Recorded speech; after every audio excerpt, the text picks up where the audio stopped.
Welcome to Talk is Cheap and the Press is Free.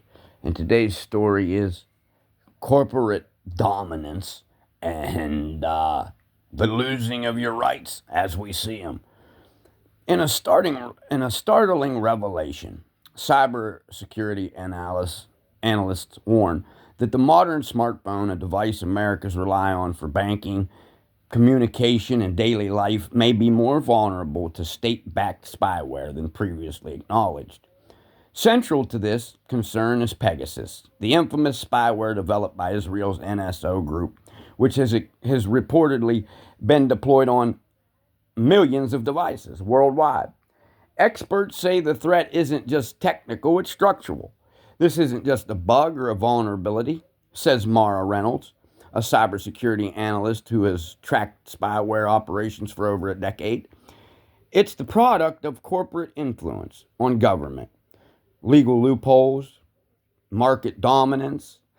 When companies control the majority of digital infrastructure and regular infrastructure and claim they're operating privately, they effectively dictate how and whether your rights are respected through policy that can't be adjudicated. Make it make sense? You can't. But anyway, let's move forward. Legal analysts point to a troubling dynamic. While the U.S. Constitution protects citizens against government intrusion, and I would argue, and most Americans would argue, that it protects you from fucking policy too, but they're going to lie to you. They're going to tell you that it's only government because they interpreted it. Lobbies been playing the long game for decades, since Reagan, probably before Reagan. And the one side has been consistently pushing fascism. I don't give a shit if they're middle in the road Republicans. They're fascists. Just like those centrist Democrats. They're 50-50 fascists. That's what they are. They're not the Hitler, put you in a gas chamber, racist fascists that we see in the regime we got today. No, no, no. But they're all right with it. Obviously, they're not going to do nothing about it. I can guarantee you the Democratic Party does not undo the unconstitutional shit that Donald Trump has done. They will claim they don't have the numbers like they've already done. They will not get behind someone like a Zoran Mondani. Imagine this. For the first time as a mayor candidate, I've never cared. I don't think most Americans that ain't from New York gave a shit who the mayor was of New York. Seriously. And for the first time in history, this man has made it worldwide that the mayor of New York City, this guy's got presidential material up in him. Yeah. And you would think that the DNC would embrace this fucking guy, but they're full of these carpetbaggers. Let's call them what they are. These people ain't good people. They never have been. If they gave a shit about you, they'd do what they need to for you. They wouldn't make excuses. But let's keep on, man. This is just crazy, crazy, crazy. They legal analysts point to a troubling dynamic. While U.S. Constitution protects citizens against government intrusion, corporations often operate in a gray zone by lobbying extensively and influencing judicial appointments. Large tech companies have been able to create policies that skirt oversight and skirt the Constitution. Some experts describe this as a coordinated enterprise level pattern, raising the possibility of RICO style legal claims. I'm one of those people.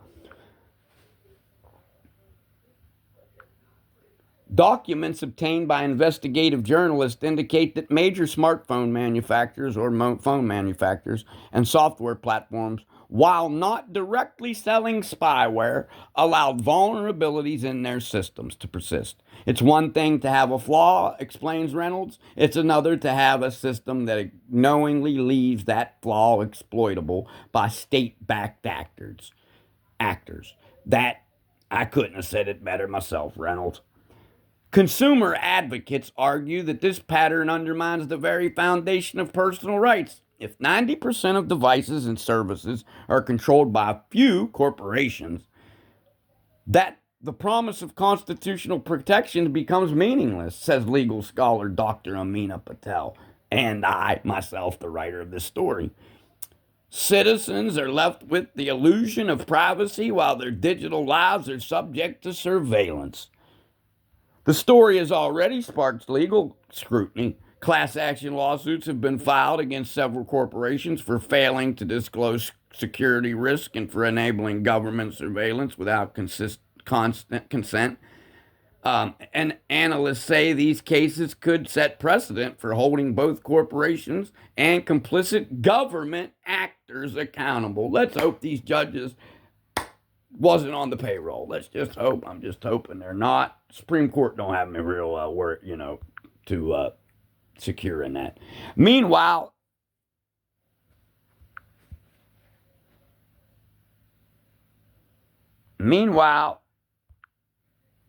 NSO Group has undergone ownership changes with U.S. investors now holding a controlling stake. Experts warn that without clear regulation, a corporate power coupled with state surveillance capabilities could continue to grow unchecked. As technology continues to permeate every aspect of life, citizens, lawmakers, and courts face a pressing question. When corporate power and government influence intersect, who truly protects individual rights? Talk is cheap, the press is free, and I'm just trying to shine a light on something, see? And I got to say this. You realize that and again, I'm not against the Democrats. That's don't take me out of context here. But it is very clear that the Democratic establishment, whatever you want to call it, is not with the people. They did not endorse Mondani. Doesn't matter if Mondani won by 50%. You couldn't put any one of those centrist Democrats that they love. Look, who did they like? Cuomo. This guy I know his brother, Chris, got to stick up for him. That's his brother. It's the brotherly thing to do. But Cuomo, man, come on, man. And everybody's going to say, what? And this dude took an endorsement. Let me take this and remind you. Meanwhile, Democrats say we fighting fascism. This dude took an endorsement from a fascist that no one likes in the country right now. 30% like him. 60-some percent do not. And that's just in the polling. It's more probably like 67 to 32% like him. And the 32's starting to shrivel out. So these people, they tell you one thing and do another thing. And then they don't want you to say anything because, well, why? Well, it might ring a ding-a-ling. It might ring a bell in somebody's head and make, hey. But these people ain't going to fix anything. They're going to run a Gavin Newsom, a Josh Shapiro, or a Kamala Harris. I call it in 2026. Ain't nothing going to change. Ain't nothing changed. They're going to change their outlook. Their branding, that's it. They're changing their brand. That's it. Ain't no policy of substance. America has stood up resoundingly, and these ain't little numbers that we won by either. It ain't. We're talking, 52 to 42, shit like that. It wasn't even close. These weren't, these were like 10-point wins in some places. These weren't like narrow majority swing votes. You don't think the Republicans see that? Oh, them Nazis see it. Yeah. Oh, they don't want to be called Nazis. Maybe if they didn't act like it and okay it and defend it and swore and protected that their Constitution and was real leadership like Mike Johnson. He sat up there and said, oh, the Democrats are feeling this pain. That's why they're getting phone calls and da-da-da-da-da-da. Meanwhile, they got swept. Yeah, not with a regular broom. Bring a push broom because they got swept. A clean sweep, and it ain't even figuratively. Somebody actually took a fucking broom and swept them. And you would think that these people would realize their stupidity. No, not them. Not these fucking people. They're not leadership people. They're not. Leaders would say, you know what? I don't blame other people. I got to take responsibility first. I said I can do the job. This is Mike Johnson. Democrats, dude, you're the leader of the Congress. And you're blaming Democrats that ain't the leaders right now. Let me say that again. And leadership does not blame others when they can't do their job. You think a general could get away with that in the Army? Huh? Pete Hegseth could because he ain't a general. But do you think the generals under him can get away with that? No. They get demoted. So you're saying, well, hey, here's what happened. And there's another thing about MAGA. You can say, look, man, hey, there's 34 of this, or there's this, or there's this, or there's this. I don't care. I don't care because this person or that person or this person or that person, and you don't know what, I know what person they're going to say, any black or brown person. That's why Obama's always the first one. Now they've switched it up a little bit, said Biden, but they're back to Obama because they don't like black people. And how do we know they don't like black people? Well, let's look. said that Martin Luther King holiday should be in the Seventh Circuit of Hell, yet they put up a new Confederate statue and they defend Confederate statues.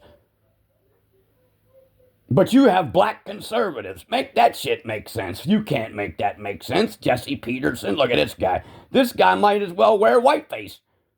Seriously. Come on, man. He might as well be in the Ku Klux Klan, first real. I'm just saying, he might as well wear a hood. He's not talking like him. White holiday, July just sounds white. What the fuck are you trying to do? Polish old fucking demon. These people have no, he don't realize his base is eating it up because they're racist. Look, he knows, I can see it now. And he's up there, but he's cashing in. You got to give him that. He's smart enough to realize being stupid makes money, and he's making the money being stupid. And listen, man, I'm not going to argue with the Ku Klux Klan or a Nazi. I don't do that. I leave that up to Democrats. They want to do that shit. That's all by them. I don't argue with Nazis. I don't debate. Listen, you have a Fourth Amendment, First Amendment, Eighth Amendment, 14th Amendment, all right? I don't give a fuck. You put a mask over your face and call yourself fucking whatever you call yourself. Ice, lice, I ain't nice. I don't give a shit. You cannot grab and yank people from their car, crash into cars, shoot people with paintballs and drive-by shootings, tackle people because you don't like what they say, and detain American citizens because they was protesting when they have a right. That's why there's a thing called 42-1983. And what does that do, sir? Well, it keeps every Nazi in check from stealing your rights. Deprivation of rights under the color of law. Yeah. You can't do this. You can't do that. I thought we was Americans and we can do these things, and now you're telling me we can't do these things. See, that's the problem with these Americans. They're broken. We're broken. We're broken. Why? Because half the country, not half, a third of the country. But see, there's the other problem with America. We don't vote, and when we do vote, we vote for idiots anyway. So right now, let's look at the Democrats. They didn't put up Zoran Mondani. Zoran Mondani put himself up. And he got elected, right? Better than any other Democrat that ran. Because why? He didn't have the backing of the Democratic Party. He didn't have the money they had. He did it all on what? Grassroots.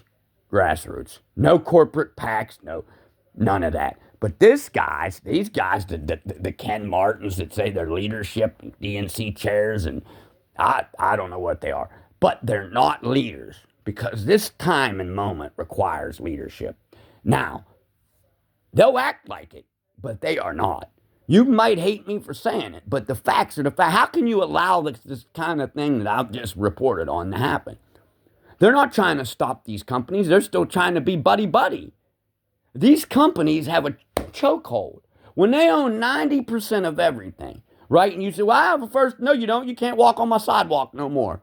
Well, okay. And then you go to the grocery store and there's only two of them and you're banned from both of them because you said something they didn't like and their policy said you can't come in there no more. What are you going to do? Well, you have the right to hunt and fish, sir. You have the right to get your own food. Now you'll be back there on the fucking, like the people with those wagons that went west. Yeah, you'll be out there catching your own food, trapping, sowing, doing all this stuff. And meanwhile, what's going to happen? AI centers are going to pop up. People are going to lose jobs, and they're still not going to wake up and say, hold on, if I continue to work at this rate and continue to help this ball move down the field, we ain't going to have shit. Nope, not us. Well, I got to pay the rent. Yeah, I understand you do, but here's the thing. You got to pay the rent now. I feel you. But what's going to happen is your kids, your grandkids, and your future ain't going to be able to have shit, pay for shit, and they ain't going to be shit because you're an idiot and you won't listen to shit. Does that make sense? And if no one likes that, hey, I can't help it. It's on me too. I'm not just yelling at anybody. I'm yelling at myself, moreover. But the point is, not because I didn't vote for that traitor. Let me make that a number one thing. But as Americans, we must wake up as people and say, you know what? They got money. Now they ain't happy with that. They want everything. Meanwhile, these companies don't realize that the welfare, the SNAPs, the Social Security, and all that stuff, that's how people pay them. So when you take all that away and you lobby to get rid of that shit, you got to realize now where you're going to get that money from. Ain't no one going to have a job to make money. Ain't no one going to have the money to buy nothing. So what are you going to do then? You ain't thought that far. You just thought about minimizing and minimizing costs now. But the cost that you're minimizing now is going to create an expense that you ain't going to be able to pay for in the future. But hey, don't take it from me. Listen to the CEO at a company. I don't know anything. I'll have a great day. God bless you all. Stay free, my people. Stay free. Talk is cheap. The press is free. And I might be talking cheaply. God bless you all.